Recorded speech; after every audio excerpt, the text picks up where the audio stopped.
Professor Jagdish Sheth, Charles H. Kellstadt, Professor of Marketing at Emory University, Goizueta Business School, Dr. Bhaskar Chatterjee, Senior Director, AILM, Ambassador Arun Singh, former Indian Ambassador to United States of America, Mr. Kamal Singh, Executive Director, Global Compact Network, India. On behalf of AILM University and Global Compact Network, India, I welcome you all to the special lecture on New Contours of Management, Artificial Intelligence, Interconnected World, and Industry 4.0 by Professor Jagdish Sheth.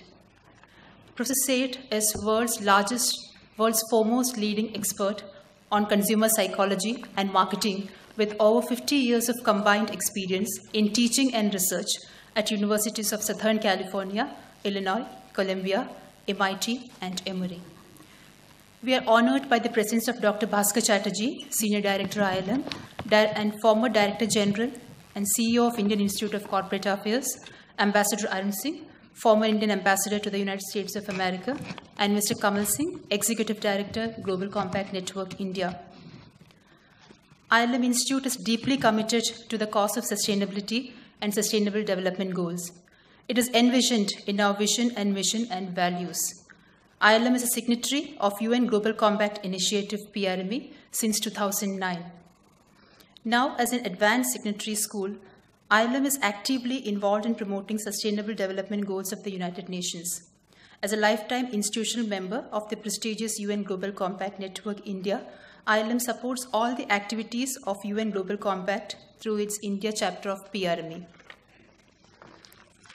This year, AILM is celebrating 25 years in responsible management education. Established in 1993, today we have 5 campuses located in Delhi, Gurugram, Greater Noida, Jaipur, and Lucknow, with about 2,500 students and over 10,000 alumni. During the current year, we received university status for our Gurugram campus, and our AILM University was formally inaugurated by Honorable Vice President of India, Shri Venkaiah Naidu, on 20th April 2018. AILM has focused on generation of application-oriented knowledge and delivering executive education. We have conducted management development programs for IAS and IPS officers and senior executives of leading PSUs like EIL, NTPC, GAIL, NBCC, and BHEL. This special lecture is a part of our commitment to explore future of management, and there is no better person than Professor Sheth. I once again extend a warm welcome to this lecture. Thank you.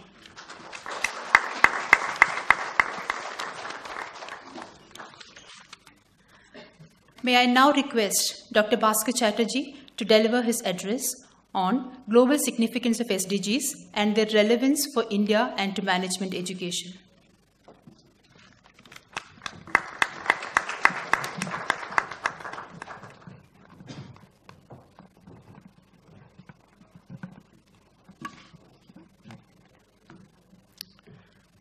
Professor Jagdish Sheth, other dignitaries on the dais, ladies and gentlemen. The Sustainable Development Goals, 17 of them, formalized by the United Nations, 193 countries, September of 2015, have set before the planet an agenda that is no longer something that you would want to do or not want to do. Decide voluntarily whether it's worth doing or not doing.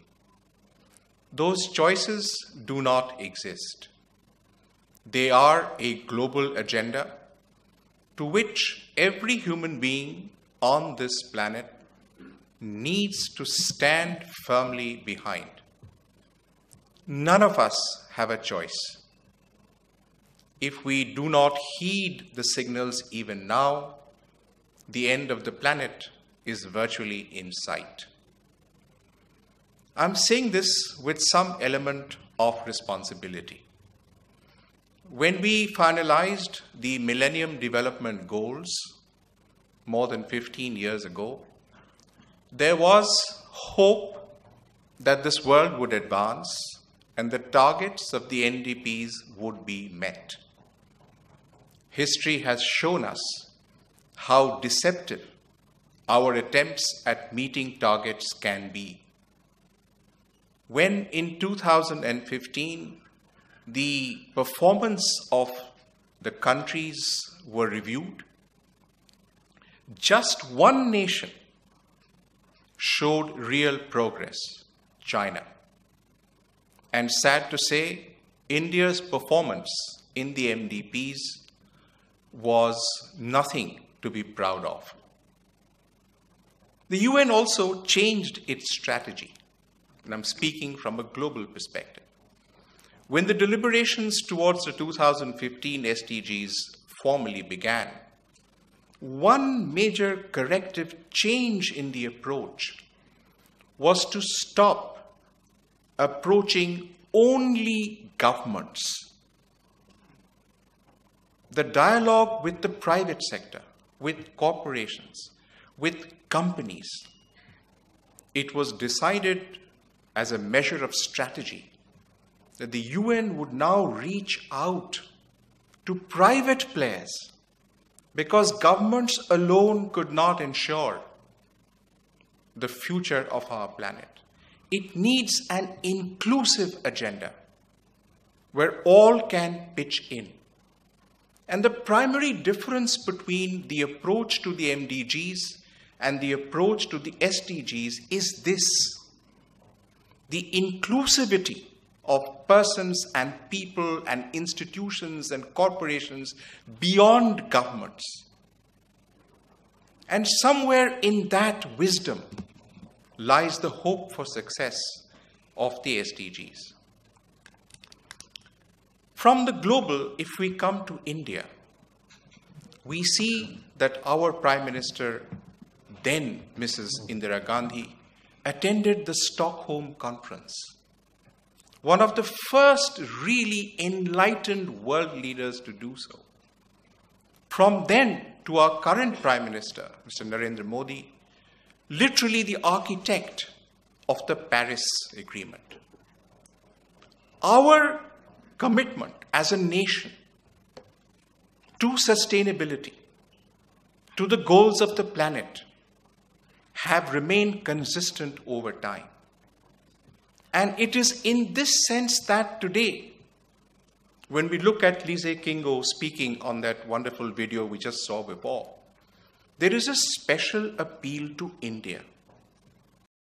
Because if we are going to show real progress on this planet for the SDGs, the major role has to be from here.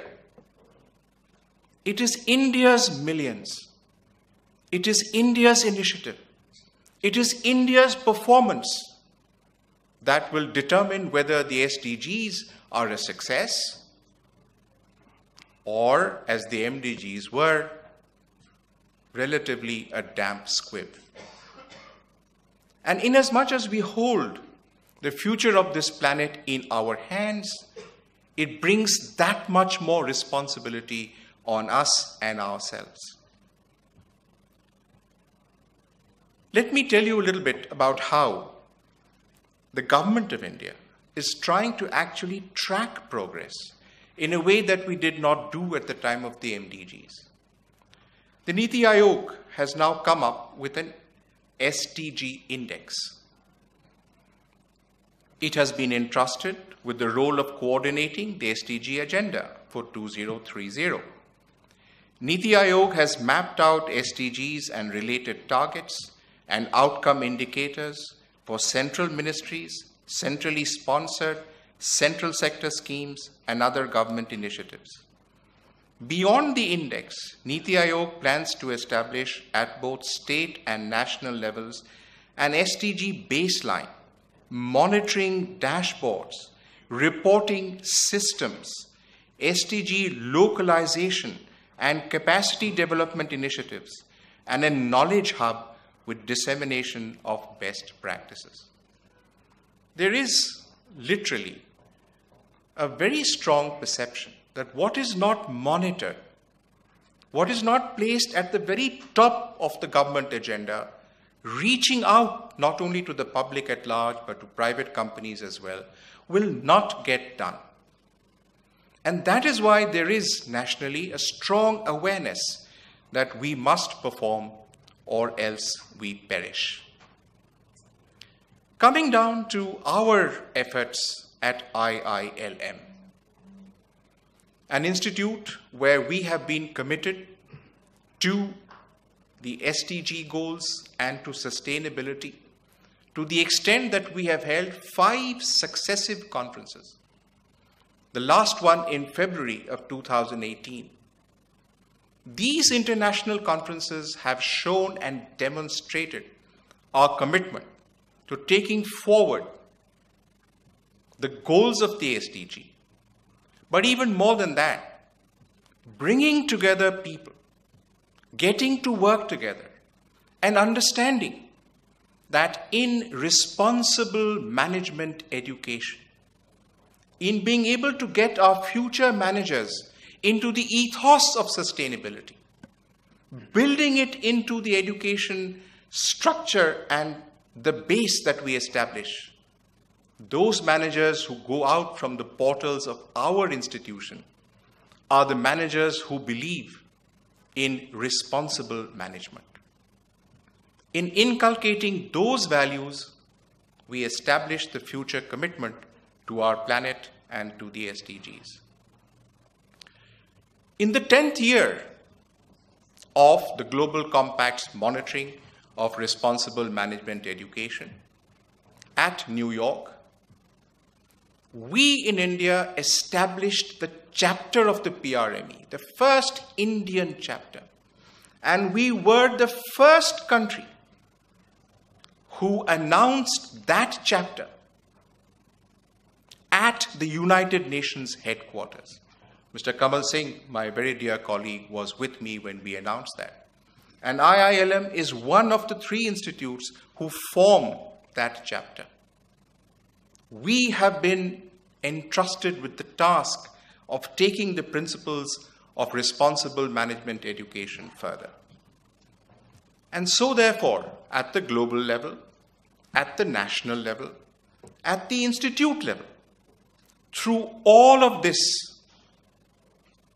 our efforts at sustainability and at getting SDGs off the ground must be sustained, continued, monitored, so that at the end of the day, we deliver results. I hope and I expect that with this sort of gathering, with this sort of commitment, with this sort of look to the future, we will indeed show that India has found its place and the world owes to India the success in the understanding and taking forward of the Sustainable Development Goals. Thank you.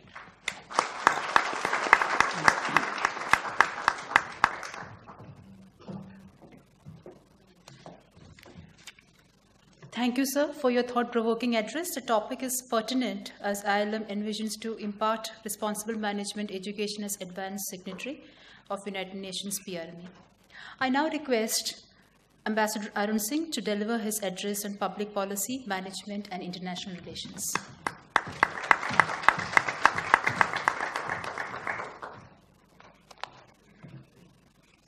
Good evening.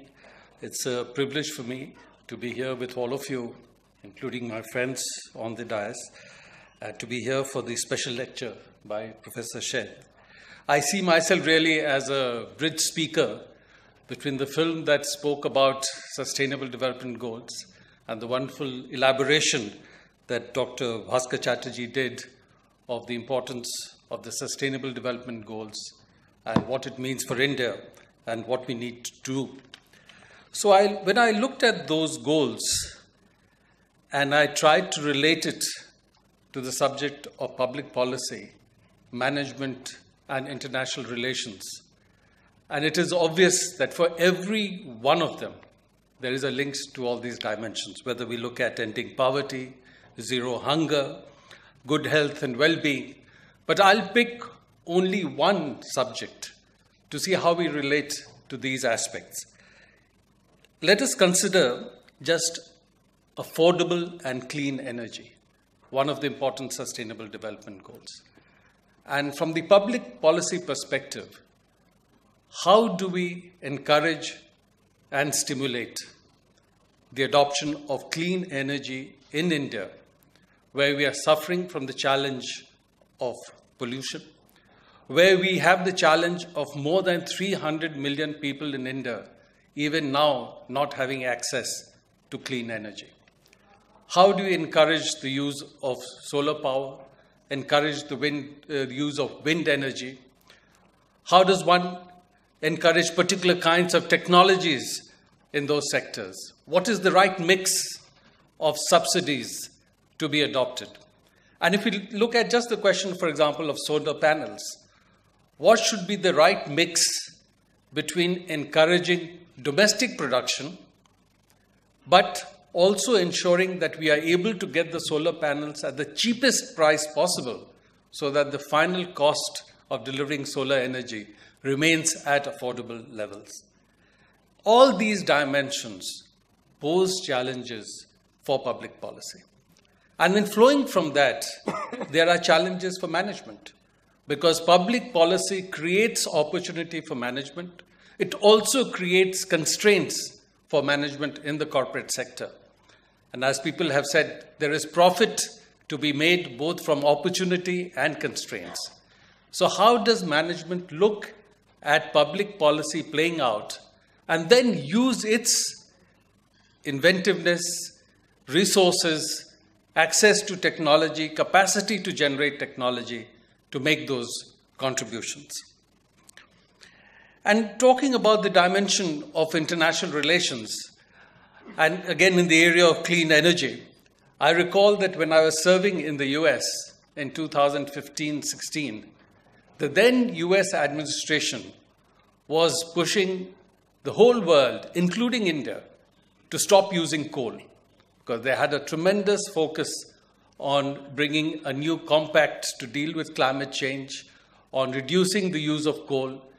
And they were in constant conversation with all governments to reduce the use of coal. Now, in the case of India, even as we move forward with clean energy, the base load has to be provided by coal.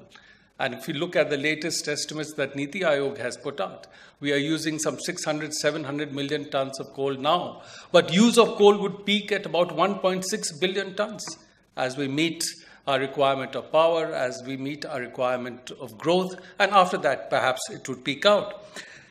So international relations in that dimension poses some challenge. And today, of course, the new US administration is talking about using coal more and more. They say they must use coal in the US, and they want the whole world to use more coal. So developments in other countries have an impact on the space for us to make policy choices and space for business. Or if we look at another of the sustainable development goals, decent work and economic growth. And related to what is happening on the trade front, the United States had led the world for globalization. The United States had led the world to create certain norms at the WTO within the framework which international trade was happening. And today, for its own domestic reasons and compulsions of its own domestic politics, because a certain section of the population in the US has felt left out from the processes that were taking place, even as the elite had benefited, the US now wants to change the very rules that it had established for global trade. And so now they have imposed tariffs on steel and aluminum. There are challenges to the GSP benefits that India has been getting for many of its products, which are labor-intensive products. And as that plays out, will again pose questions related to economic growth in certain parts of the Indian economy. Or if we take the US action related to Iran, it was the US which had led the world to create the Joint Comprehensive Plan of Action with Iran in 2015, under which European countries and others could look at carrying out normal business and trade activity. And today, for its own reasons, for its own domestic politics, the US has walked out of the Joint Comprehensive Plan of Action. And as of November 4, the expectation would be that every country in the world takes steps to significantly reduce the import of oil from Iran. And even as people look at alternatives, there would certainly be challenges related to supplies, to prices. Or the US measure in what is being described as CATSA, the action sanctions against American adversaries.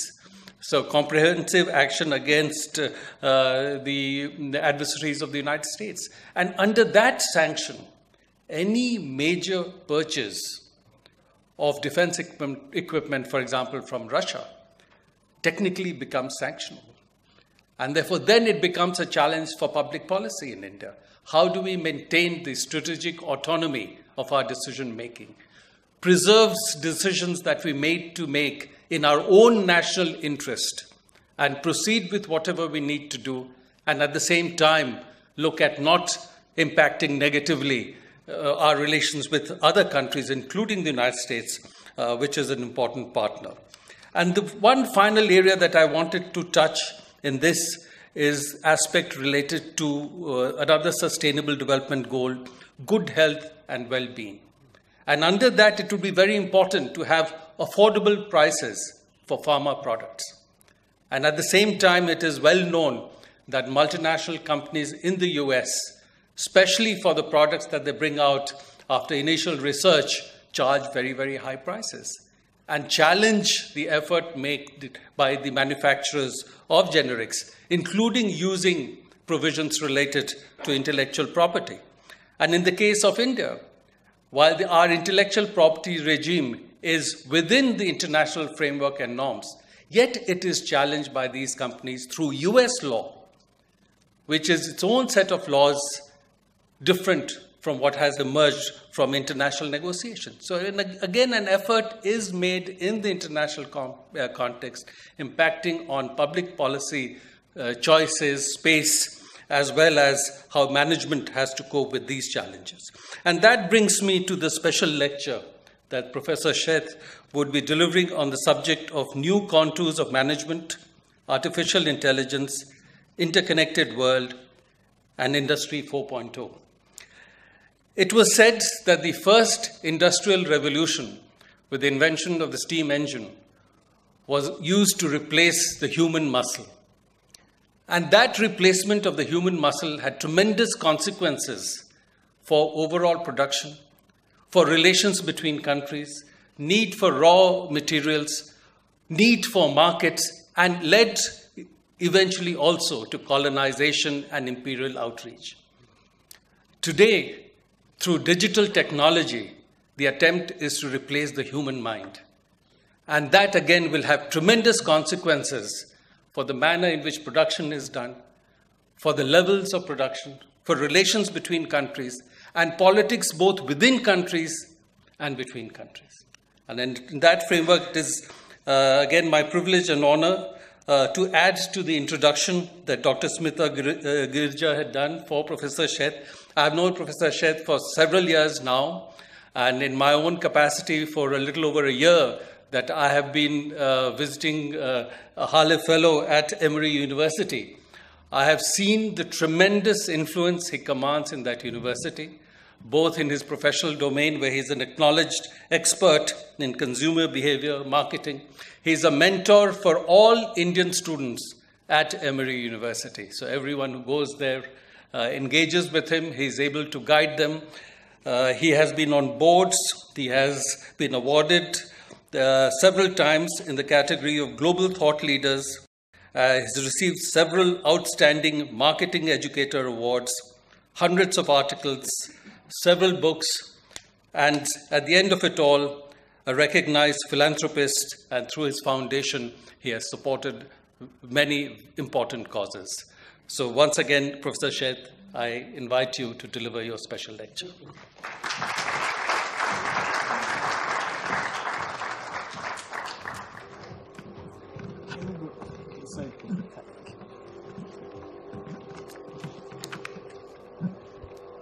Well, good afternoon. My colleague sitting in the back. Oh, I just got let me do my joke first before we do that. My colleague sitting in the back, can you hear me okay? Can you see me also? You can. Here is the boost. Come on. Yeah. This is interesting, right? There's a little difference between Ambassador Arun Singh and me in my height, okay? Now I'm equal.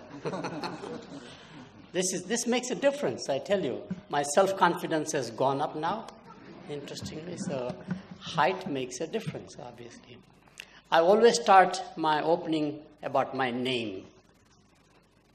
My name is Jagdish Sheth. We know how to pronounce it.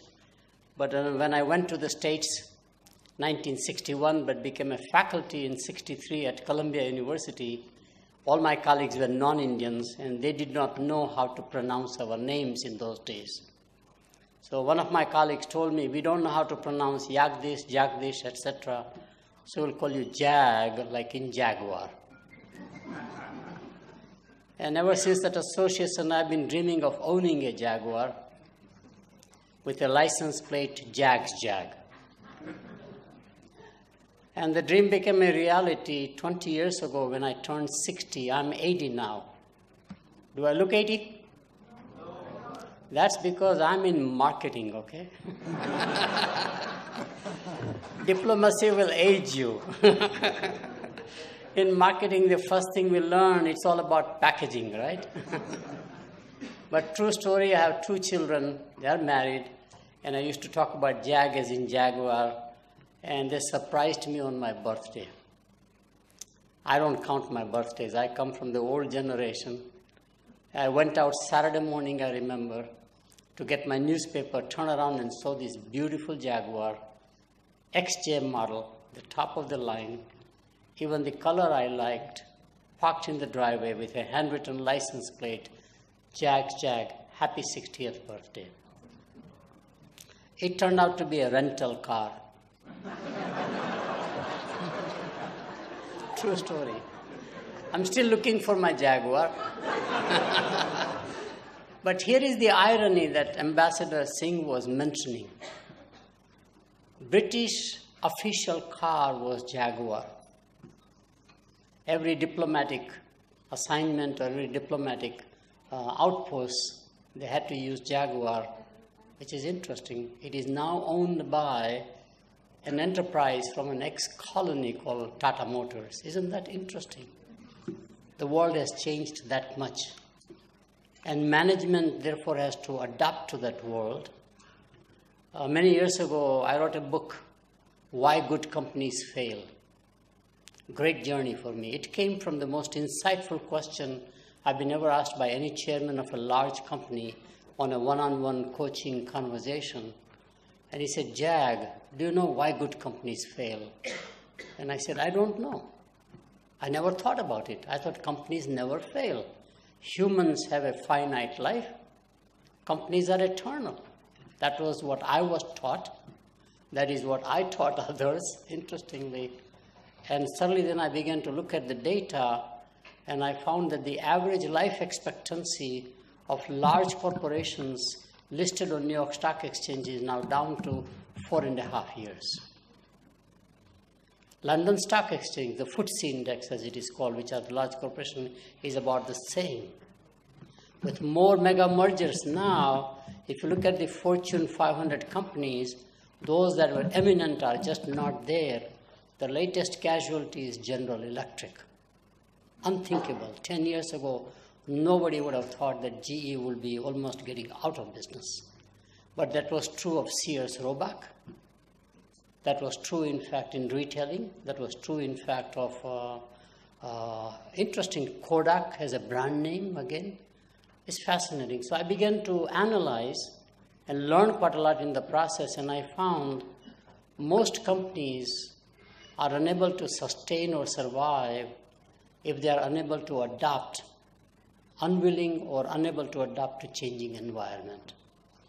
And one of the key drivers of change is technology, which is the focus of today's talk primarily.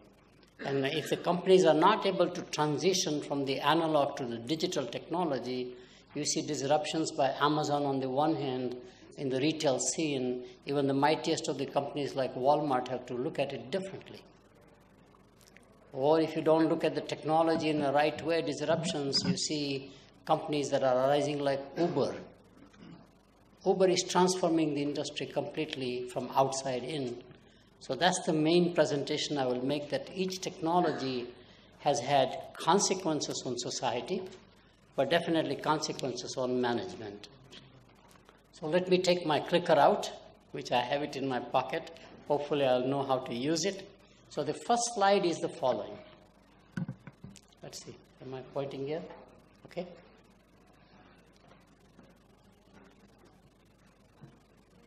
Thank you.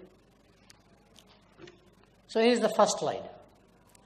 Every technology has changed management practices and principles. The industrial age would be, I call it Industry 1.0. Industrial Revolution changed primarily production. That was the key intent.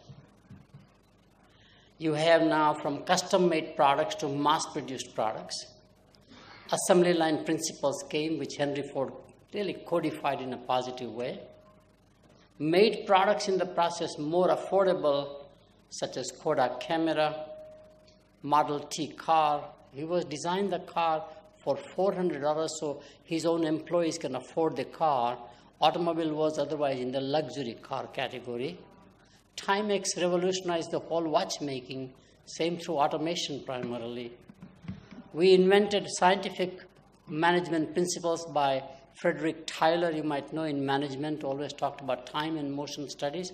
We taught and we studied those things. We have talked about the TQM, and of course Six Sigma became very much the norm, thinking about, again, part of the production area. Lean operations is the latest one that Toyota codified 4 major processes. Just in time, for example, TQM, customer orientation, cycle time, etc., and codified Toyota way of doing things. And this is why Toyota became #1 car maker, surprising General Motors or Ford. That was unthinkable only 20, 25 years ago. But they led the way primarily about using the technology. And of course, in this particular case, the emphasis was on fixed capital. Whoever had the fixed capital, the capacity to invest, made the difference. So we shifted from labor to capital primarily, and there were railroad barons who made money. There were steel magnates who made money. Automobile assembly line guy like the Ford made money, etc., etc. It is basically primarily automation of production or automation of factory. Now, Industry 2.0 is very different. It now migrates toward what I call it's an infrastructure age, where the focus was building railroads, highways, trucks primarily on the road became the main vehicle to distribute the product. So this is really from production, the emphasis now shifts by technology to distribution where there were inefficiencies or lack of capacity, even just to expand the capacity. For the first time, we heard the concept of make it here and sell it there, market it there. That was very fascinating. By the way, I have done sustainability work, and I've come out with a very different angle. World was just fine before the Industrial Revolution, and it made 2 major mistakes. First one was to disassociate production and consumption from the same location and the same time. We produced a lot more here, therefore we had to seek market some other place. That divorce between production and consumption has created more carbon footprint than anything else. Just keep that in the back of your mind. We say that if you can bring the production and consumption back together somehow in a more contemporary, modern way, we might be able to reverse, actually, not just reduce the global warming phenomenon. It is within our capacity, which is a controversial theory because people believe it cannot be changed. But my view is that just like a heart disease, you can reverse it. Second thing is much more interesting. I suddenly began to realize that nature is biological, no matter whether those are corals on the one hand or coal mines on the other hand. They're all biological species. And the biological species, if you abuse, creates a passive resistant. So the slowdown of the prosperity dimension, either through public policy or private sector initiatives, will be neither the technology nor the capital, as we thought always the barriers for emerging economies. It is the nature or the environment. Environment will make you slow down. Because as anything that's a living, breathing species, when you abuse it, always reacts by passive resistance. We have seen this in animals. We have seen it in human beings, for example. So it's very important to understand that nature is no longer inorganic element as we thought about it in the first industrial revolution, but it's a living, breathing entity. And I just came back from Galapagos Island, for example, where Darwin began to discover about the natural selection theory, which I'll talk about later on. Artificial intelligence may actually shift that from a natural selection. Nature has a way of weeding out naturally among the mutations of species. If we intervene behind and it's man-made selection, what are the consequences on society? And management is actually responsible for those consequences. So this is the infrastructure age. The third one turns out to be primarily what I call the information age, where I have done a lot of work for the telephone industries and the government and the policy documents, both in the US as well as in other countries. Information age, as it is often called, or ICT is what I like to call, changed the way we do commerce. Production, physical distribution. Now we are thinking about trade and commerce, engagement. Telephones, television, computers, and the internet mobile phones revolutionized, which we are still experiencing.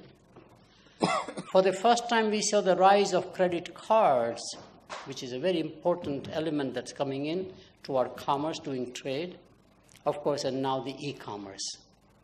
So companies like Flipkart, Amazon, Snapdeal, Alibaba, they're all part of this ICT revolution that we see right now. Data became now mobile. Data were no longer in one place, but I could distribute and use the data all over, data mobility. We finally have the internet and the broadband aspect of the internet getting into the mobile phones, which is creating an enormous change in the society. And of course, online ordering is now in place pretty much. Most of the stuff we do with airlines, with banks, etc., is becoming online, and they will mandate online. Online would be the only option. And if you want to do anything not online, you have to pay extra price. Opposite, we think, right? Now here is the credit capital. And the first one was the capital. Second was basically equity capital. Next one is the debt capital. This is the debt capital around here. That's very key. So now we are talking about the production or economy of transactions primarily. Now we come to the Industry 4.0 or 4.0. Which is the knowledge age, as I call it, just a name. People will coin better phrase. This is where artificial intelligence comes in. It's very powerful technology. It's trying to mimic the mind in many ways, both the cognitive side and the memory side. Data mining is another key area as a part of the whole thing. And business insights, which is the early crude stages. With artificial intelligence, I can get more insight than any other possibilities. Very useful, of course, in cybersecurity, anti-terrorism, and all those government military uses in some fashion. However, in the management area, biggest impact is going to be primarily social media. The largest nation in the world is no longer India or China. It is a nation called Facebook nation. 2 billion people living together. Jurisdiction is gone. It is across legal jurisdictional boundaries. How does that nation behave? That has lots of management implications. So artificial intelligence is just one element. Knowledge mobility now, as opposed to data mobility, as opposed to people mobility, as opposed to product mobility. So knowledge mobility will become very key around here, and how that will impact the management. I'll come to the implications in a moment. And please, like artificial intelligence, I am very curious about blockchain. Not the cyber currencies, but the underlying technology blockchain will make more transformation probably as big an impact as we look down 30 years from now as internet has done. Internet has changed our lives. Blockchain will do exactly the same, maybe more powerfully. And artificial intelligence and blockchain will go together. Convergence will take place is what I see. So let me just talk about the side effects of these. This is actually, I'm writing a book, almost finished. I've been working on it for about a decade, what I call the 7 side effects or the dark side of the internet. Okay? Fascinating. I never thought about some of the side effects. Digital addiction, everybody knows, so we have done research on that one. But here is very interesting. The first one is virtual becomes real. When virtual becomes real, what happens to society and therefore management? Whether those management principles are customer-centric, employee-centric, supplier-centric, investor-centric, is virtual reality much more fascinating to humans than real world? It is going to happen. Very important area.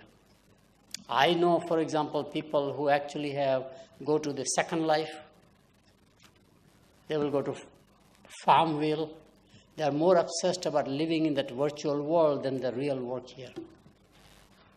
So the impact is not as much by the industry themselves, but the users of this technology. So we have to understand the user mentality about how artificial intelligence and those platforms visiting those virtual communities is becoming very real.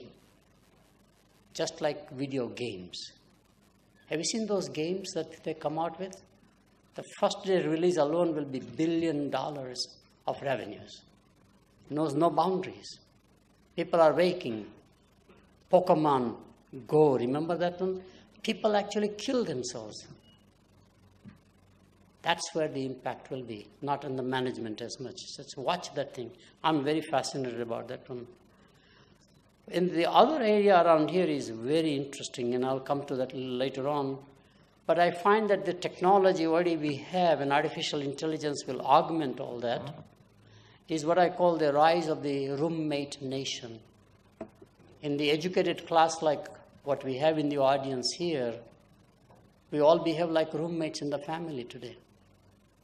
Married with children, nobody has time to eat together anymore.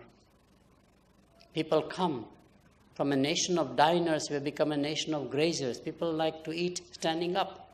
They have no time to eat and enjoy each other.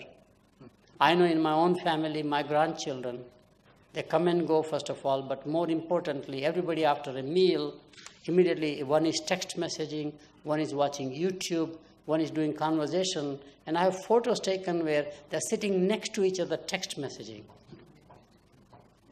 And I thought that was the young generation. Then I have a photo where my kids have taken a photo where I am doing the same thing and my wife is also text messaging.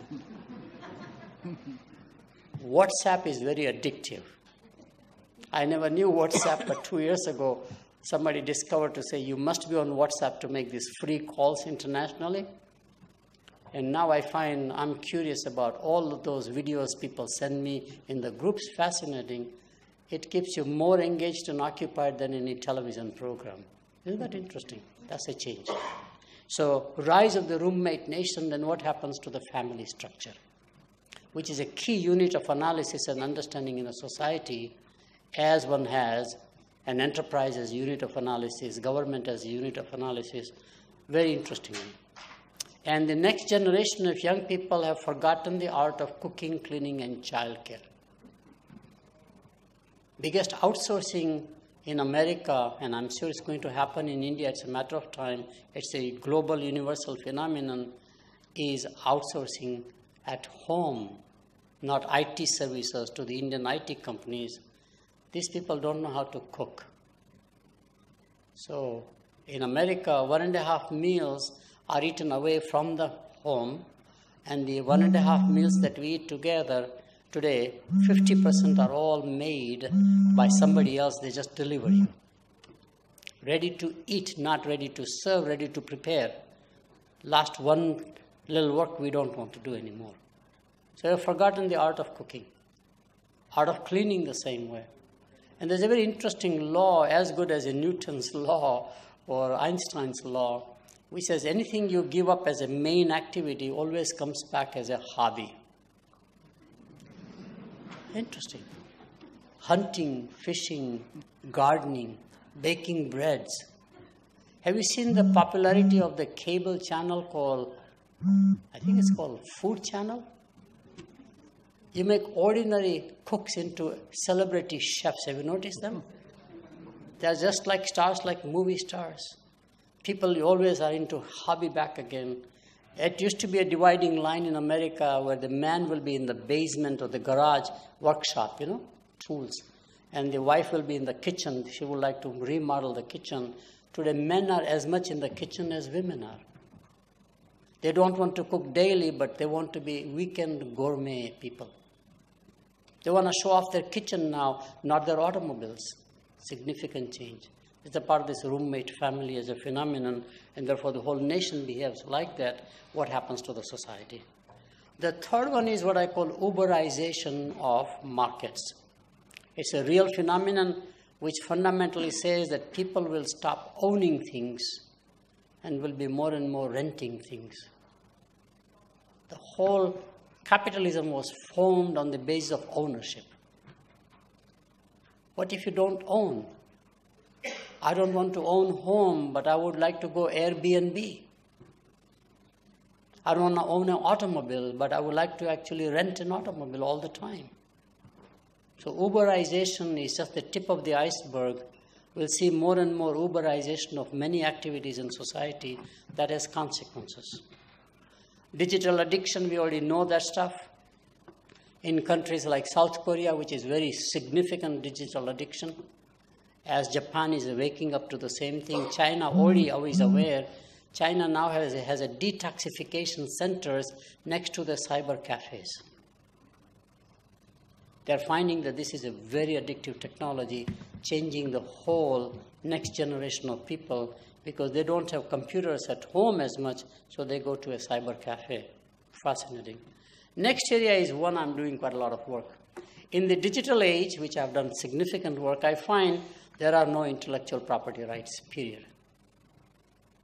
I can sit in a small corner with an Apple software or a Sony software, those are the two platforms, and I can make a movie on my own so long as I have a story to tell. I can pick up all the images, videos, etc., and I own the movie. I'm the chef, make a meal, so the salt brand name called Morton, which is what we have, loses its identity and intellectual property. I use sugar, and again the same thing, sugar brand name, whatever it is, loses its identity. I own it. There is no way the legal system based on patents, which is industrial age, can be sustained anymore. Artificial intelligence will make it worse as you go along. So the whole legal profession has to understand how to create new sets of governance mechanisms. So whoever creates things has intellectual property rights, and at least they share in the share of the revenue, or somehow they manage it differently. Very big change. So the legal profession is obsolete in this technology. It was designed for the industrial age primarily. And these jurisdiction issues are not limited to intellectual property rights. Jurisdiction, as I said, if I'm a Facebook nation, I don't recognize any geographical boundary of any nation. I'm a citizen of Facebook. I have no concerns about America. Who cares? What happens then when a citizen loses identity with his or her own nation? Which we keep it up with a flag, with a national anthem, for example. We repeat, etc. But the Facebook says, you belong to me, not to the nation of your birth. Significant change, right? So, and stranded assets is the other area. I've done a lot of work in utility industries, both power industry and telecom. When you have so much of copper wire in the ground, and it is now totally made obsolete, most of the copper wire on the balance sheet of the corporations are still at a book value, small cost reduction, and therefore they have no value whatsoever. Most balance sheets of utility companies are overinflated in the process. There's not even a salvage value. So companies like AT&T, Verizon are migrating customers as fast as possible from the copper wire technology and hoping that they will survive in the process. Massive stranded assets are there in factories, which are all going to become less valuable on the balance sheet. So I find balance sheets are generally more inflated. So when I analyze corporations for investment or advice, I look at the balance sheet assets and what kind of assets are there. If they are industrial age assets, and by the way, this is a key issue for General Electric right now. Just keep that in the back of your mind as a comment. And the last one is very key, public acrimony. If you think we have some acrimony now, wait till what happens. Have you seen the acrimony in the public domain today? Starting with national leaders or international leaders, tweeting the messages, communicating, inflaming the audiences in a one way or the other. My interest here is on the management. I find fascinating that most senior leaders in a corporation who grew up in the old industrial age mentality thought that my personal life can be separated from my professional life. Absolutely not possible anymore. Memory is cheaper than paper today. Biggest revolution has not been the processor, microprocessor, but the memory chips. I can store today on my flash drive the whole encyclopedia. And I can even store down the road the whole Library of Congress where all the books are deposited, for example. Very powerful device. So I can keep the memory forever without any cost. So any indiscretion I may have done some time ago, it is there. Only the out for leadership in the management is prevention, not correction. Apologies won't be enough. And I'll talk about that in a moment. Give me about 5-10 minutes more. Fascinating. Most CEOs don't realize that. They think my personal life is a gated community. How I live is none of the business. But today the two are totally blurred. In fact, I find fascinating myself that if I want to know what I did yesterday, I do a Google search on me. And I find information that I had no idea I did it. There's so much of surveillance going on in society. Every retail store now has cameras. Every neighborhood has cameras. If you're walking there, it is recorded by somebody. So in this age, what's going to happen to management, which is my now real present. This is the background, essentially. So these are the new contours of governance. Management is all about governance. And the governance is going to change fundamentally by artificial intelligence. Governance will shift with artificial intelligence primarily. The broadband activity and interconnectivity will be supplementing to that one. Will shift from a hierarchical governance we have today. So you have the chairman of the board, managing director, then you have the vice presidents and the CEOs, and down the road, that system becomes obsolete. Governance will be actually distributed governance, which is why blockchain is very key, because it allows the distributed governance, essentially. Checks and balances will be already built in. No government can do checks and balances better than blockchain for your information. And governance will shift from externally governance, either by, for example, the public policy as a governance mechanism. Governance becomes more and more self-correcting, self-improving, self-analyzing, etc., fundamentally. So this is a very interesting change, and I'm glad you asked me to talk about this one because it codifies whatever knowledge I have. So let me go through, here are the issues and the consequences. The first major consequences would be human capital will command premium. I am the contrarian to all of these doomsday theories about artificial intelligence creating labor surplus. No technology has ever done it, period. It shifts. Please, keep that in the back of your mind. Think about what factory worker commands US data. On the average would be about $25, fully loaded cost, including fringe benefits and all that stuff. Knowledge worker today commands in the US $100 at least. So average wage hours have gone up with age, technology age. Humans have become more premium commanding than the agricultural age, which was the worst age possible for humans. You were basically bonded labor or slaves for that matter. Had no life. There was no weekend off. There was no Sunday. Compare that to what we do today. So humans will move up to the next evolution, commanding a higher and higher wages, which is contrary to expectations pretty much. A nation that doesn't shift or a company that doesn't shift is likely to be caught trapped in the transition primarily. So that's what I wanted to mention. I do believe very strongly there will be a rise of contract work. The employer-employee relationship was established for the industrial age. The bonding was for the agricultural age. In the tomorrow's age, essentially the knowledge age, I'm a freelance. I don't want to work for you, please. Remember, my parents, when they grew up, of course, they were more merchant community, but their counterparts, you started your job with a company and you retired with that company. Think about that, right? And you were very loyal to the company after retirement. I was a Tata person. I was a Birla person, or whatever the names were. Today, young people don't even want to stay with you for more than 2-3 years. Contract work appeals to them. That's the Uberization phenomenon on the supply side. So the traditional relationship between employer-employee will be less and less. Contract work will become more and more, and the governments haven't understood that because they rely on pension plan money coming through Social Security, in our case, for example, as a way of the retirement.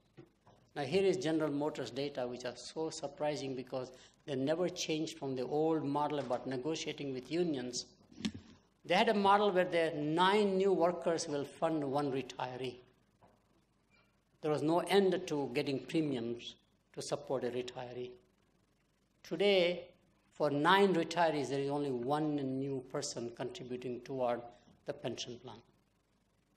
The most bankrupt today in America is not any corporation and the legal obligations for pension plans and healthcare benefits, which is why they have to declare Chapter 11 just to survive. But the most bankrupt nation today is in the US for Social Security obligations. We cannot meet them. They're just in a denial stage. By 2030, number of people contributing to Social Security will decline, so we'll have to figure out how to tax people when they work as contract workers because they don't contribute toward Social Security. Massive impact.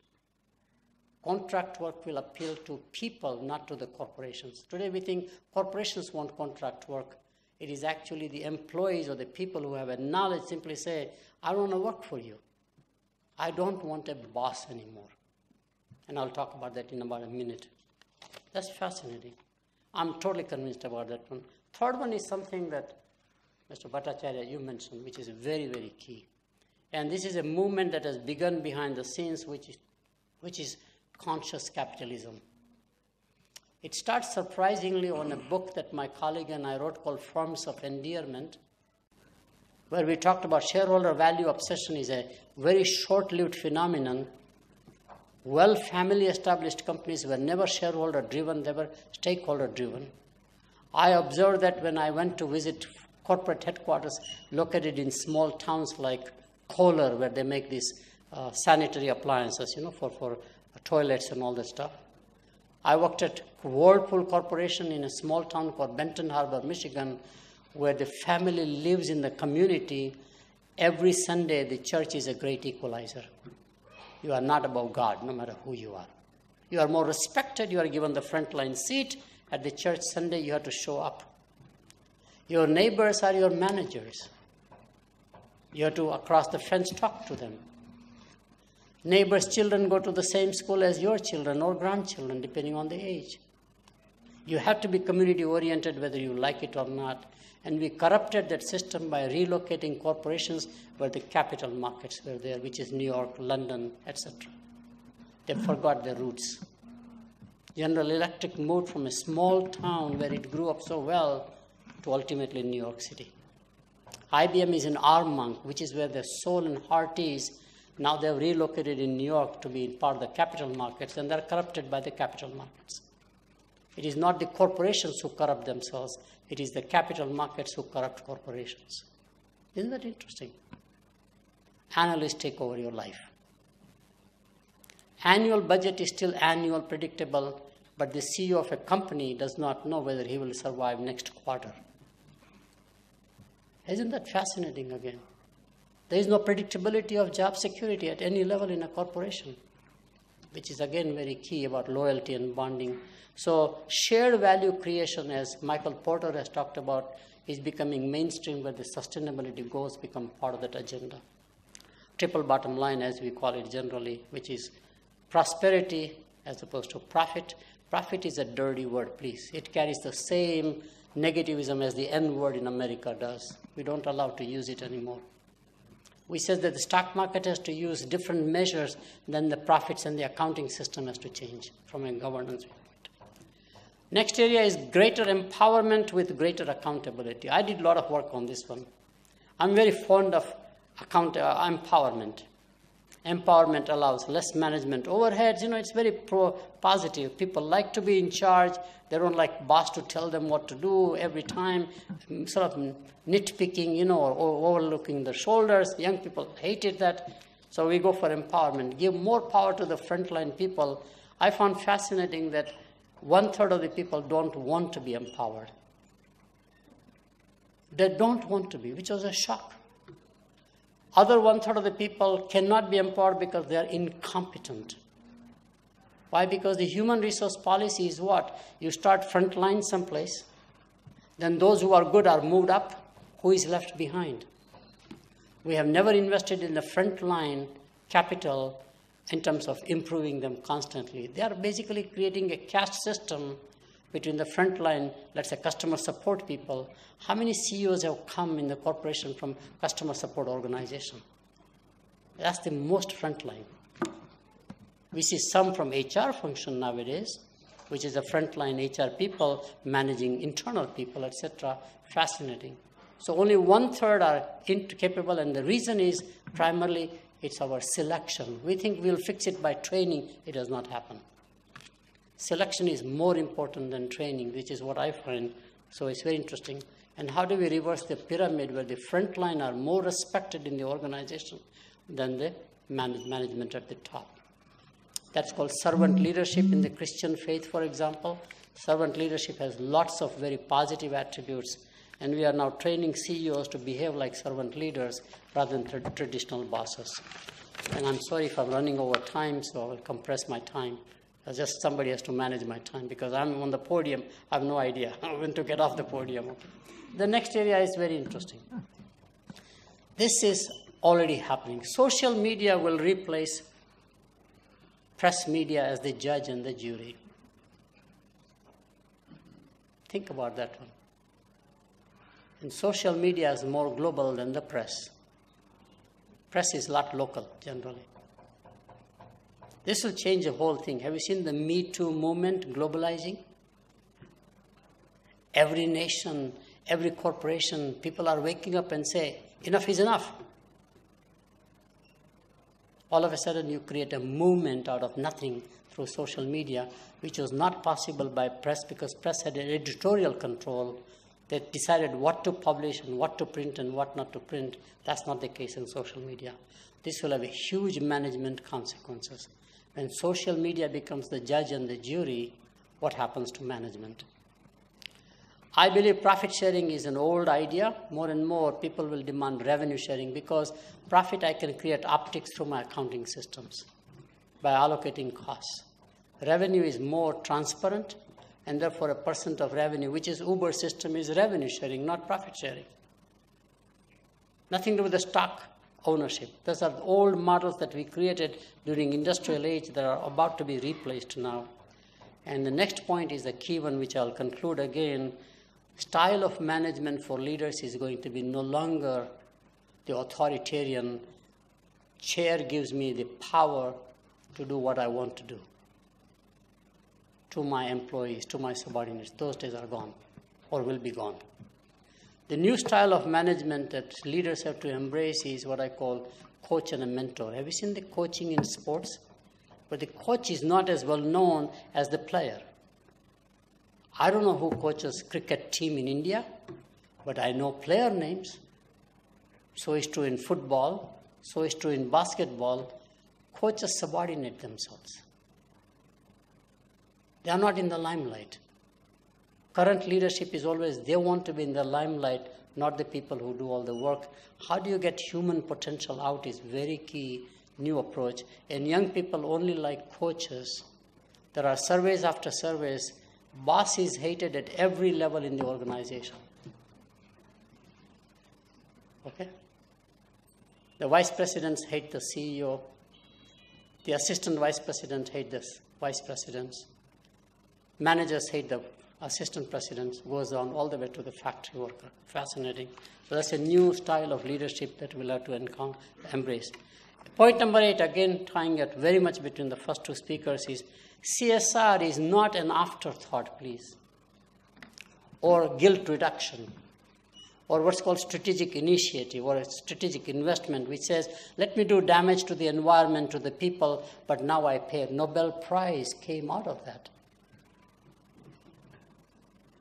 Please, it's the way you do business every day.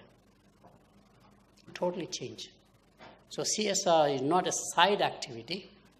While it's mandated in India, and I know all the stuff, and I think the latest numbers I calculated, given the amount that is there, it's about $5 billion of surplus that one has to invest.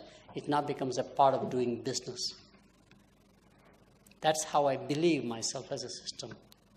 And if the universities cannot teach that, how can I have an employee training where I say that's the value system, triple bottom line from the day one that you come in?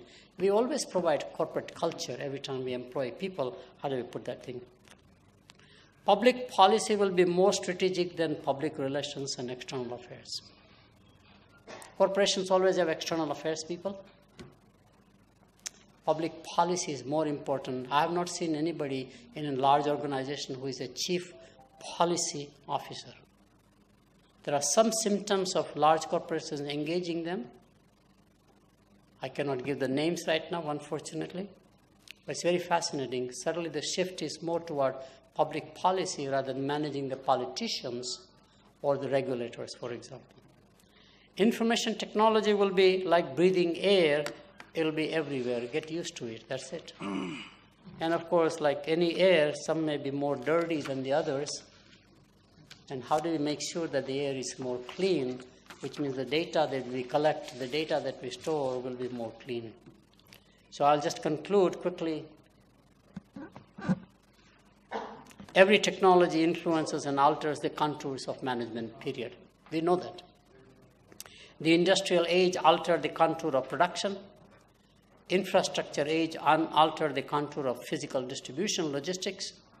Information age altered the contours of commerce. Artificial intelligence, blockchain, and social media will alter the contours of governance. As I mentioned, governance will shift from hierarchical core to distributed, and from externally government by public policy or by management, like the owners saying, this is my governance policy, to more and more self-governance.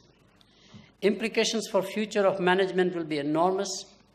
Human capital will command premium, contrary to all the expectations, and contract work will become the new norm. Rise of conscious capitalism will expand, and by the way, tell you that book, Forms of Endearment, was written by Raj Sisodia, my colleague, with John Mackey, who is the founder of Whole Foods, called Conscious Capitalism. They have a whole movement going on worldwide where CEOs of the companies are beginning to understand they can't survive unless they contribute back to the society. It's not a one-way street, as many people have thought. Very fascinating. It's really catching on, which is a nice, pleasant feeling, and it goes back to my comment, the shareholder value is only 30-year detour from that family-owned businesses located in small towns. It's only 30-year history of shareholder value obsession that we created primarily after the first energy crisis began to really evolve. We created formulas like CVA, for example, all the stuff we did, but it's now on the way out back again, which is fascinating, right? So I will take the last slide because of the time and talk about fundamental punchline about governance. Final thought. Successful leaders will be those who embrace and use coach-mentor style of leadership in place of the traditional boss style of leadership and management, people will not work for you. Here are the statistics. Today's young generation, which is the future human capital, in Singapore, where is such a low unemployment, I go there in many reasons, advising and all that. You do so much of research on one particular hire, you invest all the person, all the resumes, you invite for interviews after interviews, you make an offer, the person joins you, at the end of the day he says, I leave. You do exit interviews, he says, why? I just don't like it here. No explanation. Our students at Emory University, first question they ask they say, I want to talk to vice president, not the recruiter, first of all. And they ask the question, what are you doing for environment? The boss who is going to hire has no answer. Isn't that interesting? And they simply say, why would I work for you? See the change? It's just amazing. This young people mindset is so different. And why it has happened? Because they come from affluent families. They always find after high school when they leave home, their bedroom can be never touched by the family.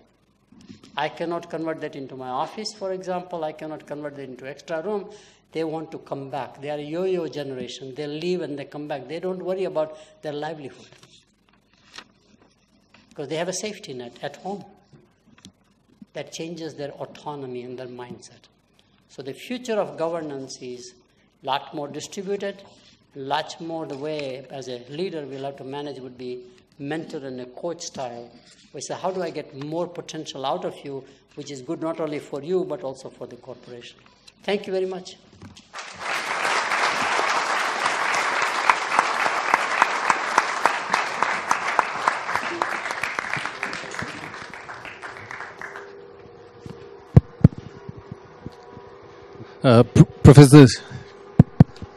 Professor Sheth, that was, as always, a fascinating and insightful talk. With your permission, I'll ask one question, and then I'll request Dr. Smita Girija to conduct a few questions from the audience.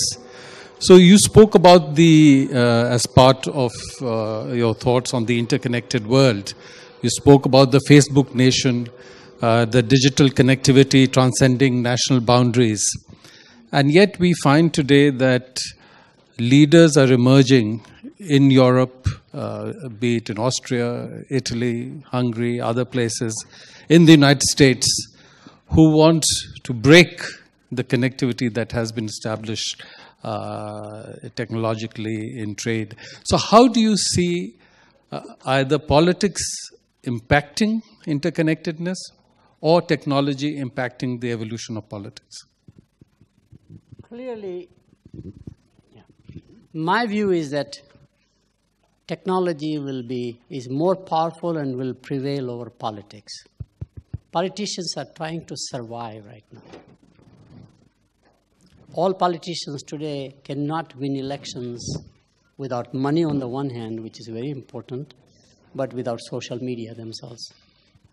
They want to create their own identity through Twitter and their own handles by and large. They already understood the power of technology. Politicians are ahead quite often than policymakers about using the technology for their benefit or for the party. So I see actually technology prevailing in the long run. You will see the aberrations right now going through because we are in a transition. If you take the American politics, which has radically changed from the previous administration to this one, it's appealing to pieces because they think they've lost it. When I lose control in my own family, I have no control over my own children. They do what they want to do. I want to bond to somebody who will say, you have some control over your life, which is why it appeals to parents very much. Interesting. It does not appeal to young people. The rhetoric that you have heard in America, for example, or anywhere in the world.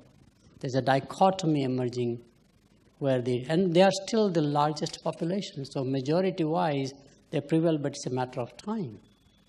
Over time, the next generation will stop listening to that message. And I am telling you, politicians will wake up to that. They are very smart. Religion always survives. transitions, unless you become orthodox. They adapt with the environment. In many ways, religion is fascinating. I study religion just as an institution, and I find that today, most popular thing in a Christian church is called Christian yoga. What do you mean Christian yoga? Yoga is Indian, right? But they already adopted that. Church is more like a social gathering than worshiping the God. Worshiping the God is secondary now, as a way of surviving themselves. Catholicism is under a lot of pressure. And the current Pope is trying to make Catholicism more contemporary compared to its basic tenets.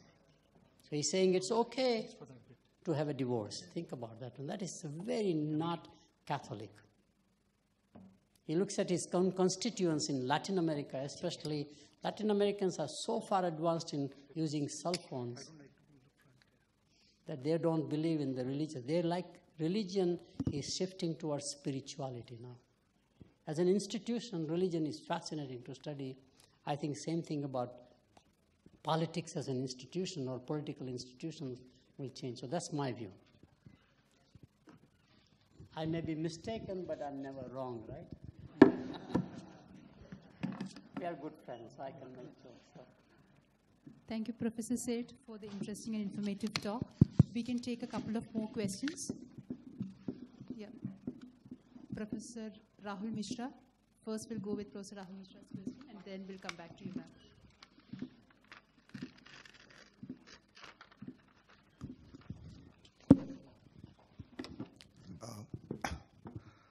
So my question is, if technology is becoming so important, where do you see management education or relevance of management education?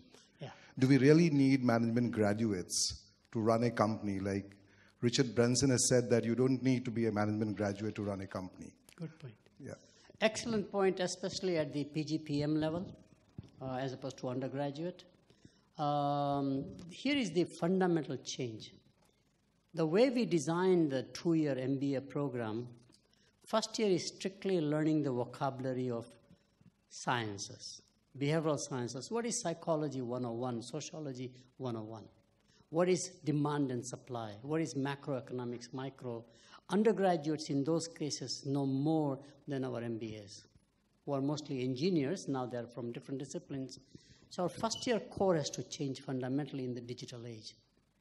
I just made a presentation to 200 deans, directors at an ASCSP conference, and I said our core not only should be reduced, but totally revised permanently.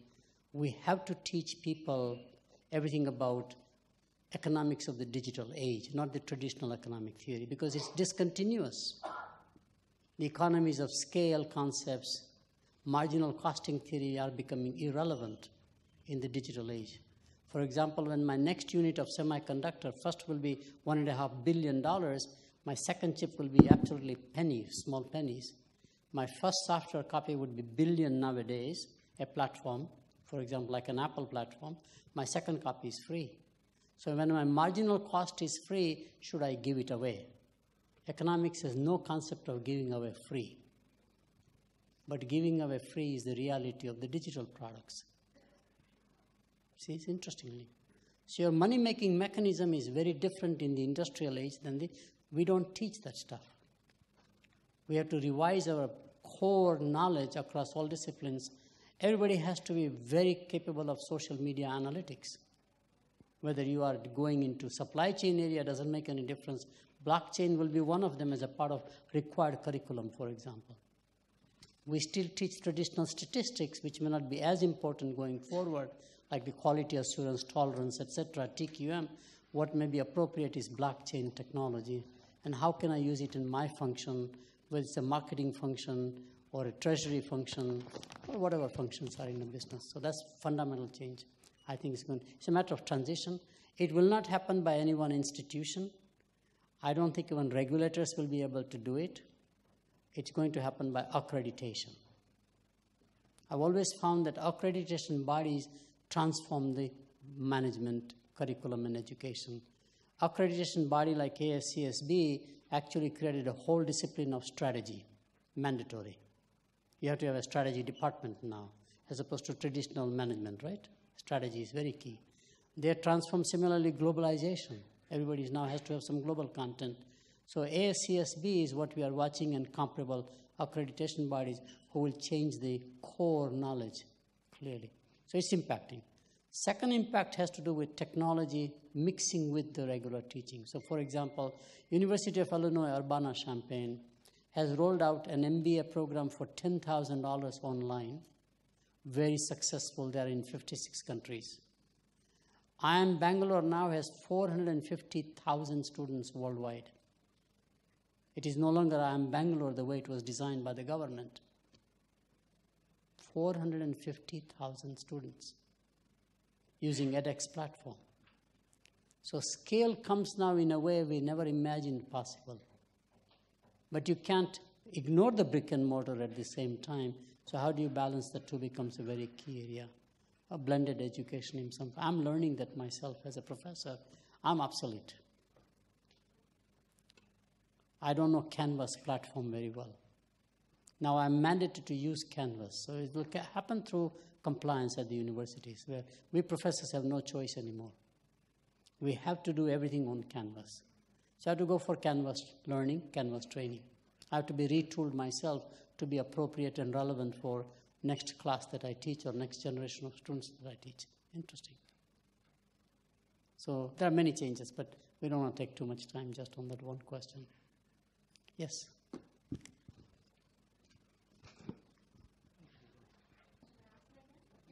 You can just take it. Thank you, Dr. Sheth. That was a wonderful lecture. We learned so much in such a short time. And my question is related to blockchain, since you mentioned this will be the new buzzword. Could you tell us about the applications? And was Bitcoin confused with it? Yes. Yeah? Bitcoin is one of the applications from the blockchain technology. Fundamental technology is blockchain. It's like a derivative in a calculus.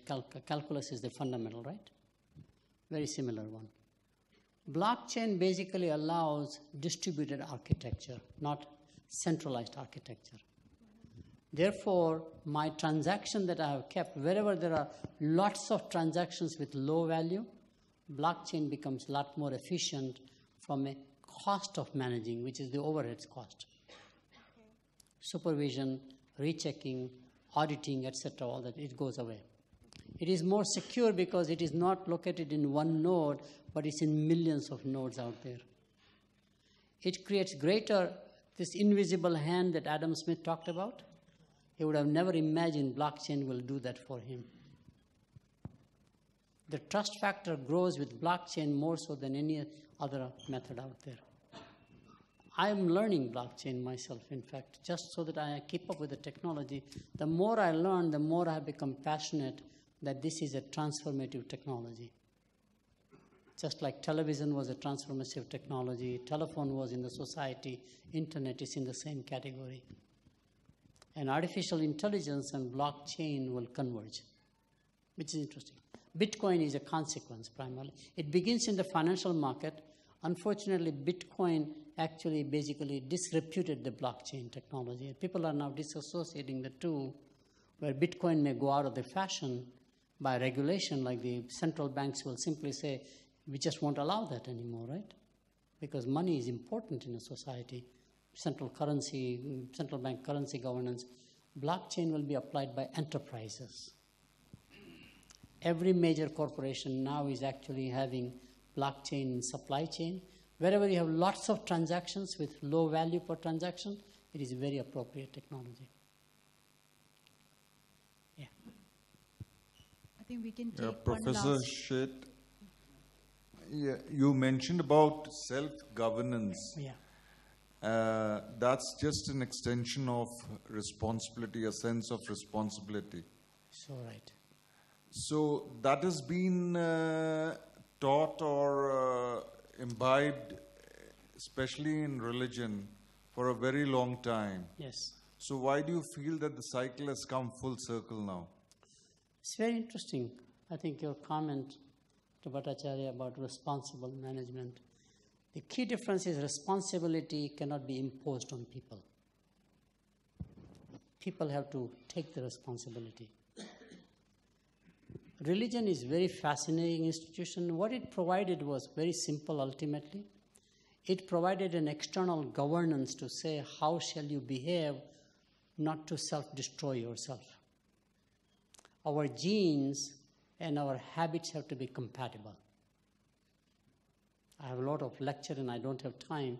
Food, shelter, clothing, anthropologists have cultural classifications, but they don't have a theory about why cultures vary. Culture is basically a normative thing imposed on individual to behave the right way for self-enhancement and self-preservation. Because people will misbehave. I'll just tell you, I have compared capitalism as a natural force, entrepreneur as the ego. If you allow ego to use capitalism, he will destroy himself by making money to a level where society rejects the person. He becomes lonely. I've done a lot of research on this one. You need a superego. Superego comes from external institutions. One of them is religion. Because religion gets into your bloodstream before you think. As a child, you are inculcated socializing that takes place in the family, in the religion. So compliance becomes automatic by you. I don't need that's the key area. Now the issue is that religion as an institution can't survive, is our forecast. But the elements of religion will survive. As the society moves up to a knowledge worker level, the typical temple as a place, rituals as a place is not religion. So people are searching for responsibility through spirituality in some fashion. For the first time, spirituality is happening outside of the religion. There's a huge amount of spirituality arising from a bunch of sources, which is a very fascinating area. Dalai Lama, for example, has written a book called Secular Ethics. Again, very interesting twist. And most religions are struggling about this issue, about how do I still provide norms to the society, which is responsibility, without imposing the rituals of the religion. That's the key difference, primarily. So Tirupati Balaji syndrome cannot last too long, is our forecast. Giving money like gold and everything to temples in Myanmar, which I visited and see what people do, will not last too long. Those kinds of things. Actually, you have seen, I'm sorry to belabor, Smita, I'm sorry, so control me, please. I mean, people like Sadhguru, Baba Ramdev, are really sort of like what we call the non-denominational evangelical people, right? They do a better job, surprisingly, with young people and young crowd than any temple does nowadays. Temple is for the old generation. Less educated, lower socioeconomic class still go to the temple to worship because to them, the main message is that God will protect me. Once protection is given by union laborers, by government, by family, I don't need protection. So God has to shift from God protects me to God loves me. Now it is shifting from God loves me to God is in you. Which is why in Christianity, in America, this year alone will have 6 million people at least that we know who were born Christians but they are practicing Buddhism. Eastern religions were all saying, look internally. Analyze yourself. I will give you guidance about how to do it. Bhagavad Gita, to Buddha's things, to Jainism, if you analyze all that thing, it says you are responsible for your own mental issues, your own misbehavior. Here are the guidelines. First of all, can you tell you are misbehaving? And then if you are misbehaving, accept it. And then here is the guideline. So to me, religion was designed for responsibility. Totally agree. From a self-destructive habits primarily. So I think you're right. Which is why I like the phrase. Management has to come on board with that, essentially. Taking responsibility for society. You cannot survive as a business institution in a way where you damage the society. Society is what creates you. So you have to constantly think about how do I contribute both ways, which was always true, as I mentioned, in small town family-owned businesses. They are multi-billion-dollar. That's true all over the world, by the way, which is interesting. So, sorry to belabor the point again. Thank you, Professor Sheth. I know there are many more questions, but we have to move on with the next agenda. I now request Mr. Kamal Singh, Executive Director, Global Compact Network India, to propose vote of thanks.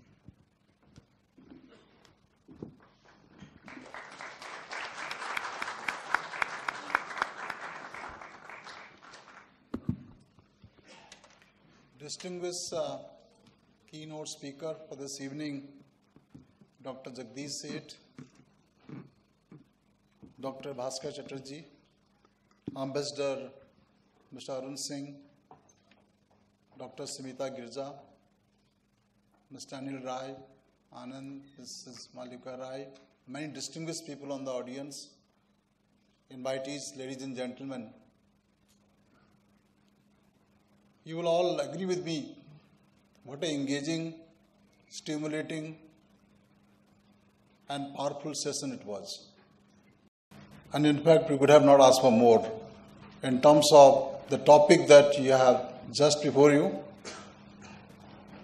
And it is now my proud privilege to acknowledge the contribution of each and everyone to make this evening what it was. First of all, we are really grateful to Dr. Jagdish Sheth for having agreed so graciously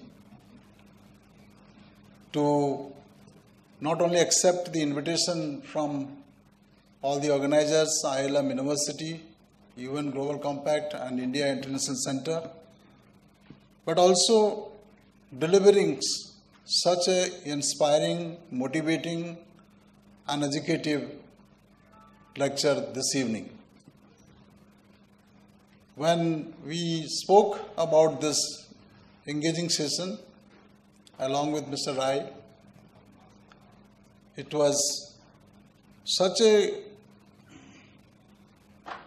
encouraging news that when we heard that Dr. Jagdish Sheth happened to be in India and he's agreed to this, we could have not really felt so jubilated. Sir, your contribution to global management, especially your affection for India, be a testimony, not only your deep commitment to the cause of what we all stand for here, it also stands for contributing beyond business. Many of us do our own job, we live our life, but how many of us find time to influence, to contribute, to impact the life of others? And you have been one of the rare, accomplished Indian who has not only honored India, I would say at this moment you have honored the entire globe. Your address this evening also ignites us further. What you saw, there is one sentence I don't want to summarize what all of you have said. There is no successful business in an unhappy society. You made this point just now. So therefore, when UN Global Compact thinks on these sustainable development goals, an institution like AILM, along with the India International Center, our Director Saab here, Air Marshal Naresh Verma Saab, courtesy his visit we are here, speaks volume about how each one of us are really concerned, because we owe it to, and again Dr. Bhaskar Chatterjee mentioned about the fact that how many years we will live like this and what is the generation that we are leaving behind, legacy we are behind it.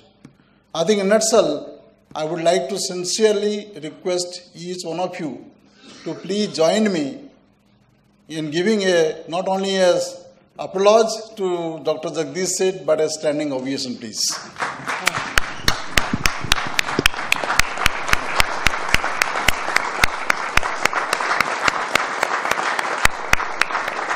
Thank you indeed. Sir, you have really made our evening so lively, enriching and engaging.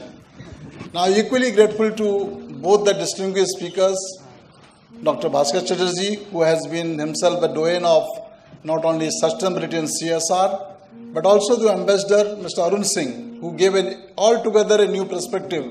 And that was again reinforced by Dr. Jagdish Sheth, the Chief Public Policy Officers.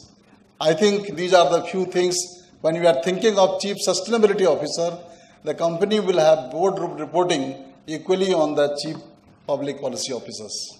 So may I request you please join me in giving them these my sincere appreciation to both you gentlemen by a big round of applause. Thank you very much, sir, for really making us proud.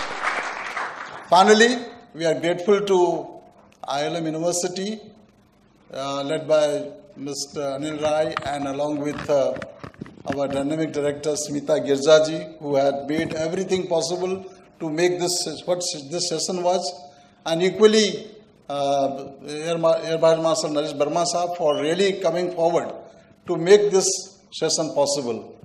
And I will be failing in my duty if I do not acknowledge my own colleague at UN Global Compact India Network, Deep and his team, for organizing this lecture so swiftly and also putting all the logistics together. Before I conclude, let me tell you our next engagement will be, along with again AILM University, will be on the subject of responsible management education. The Asia Pacific Conference this year will happen in Mumbai on 12th and 13th, jointly done by IIM Bangalore, SP Jain, and AILM is not always behind on such initiatives. Let me also tell you, you being our member, many of us are here. Let me also tell you that Dr. R.A. Masalkar, Padma Vibhushan, will be speaking on 13th of July itself at Green ONGC Auditorium in Basant Kuch on the subject of CSR 2.0, new inclusive innovations. I would urge you to please be part of this, but finally, it is my job as the host to thank each one of you for really finding time out of this and making this evening so special, so unique, and so encouraging. Thank you very much, ladies and gentlemen. Thank you, Mr. Singh, and this concludes the session. Thank you.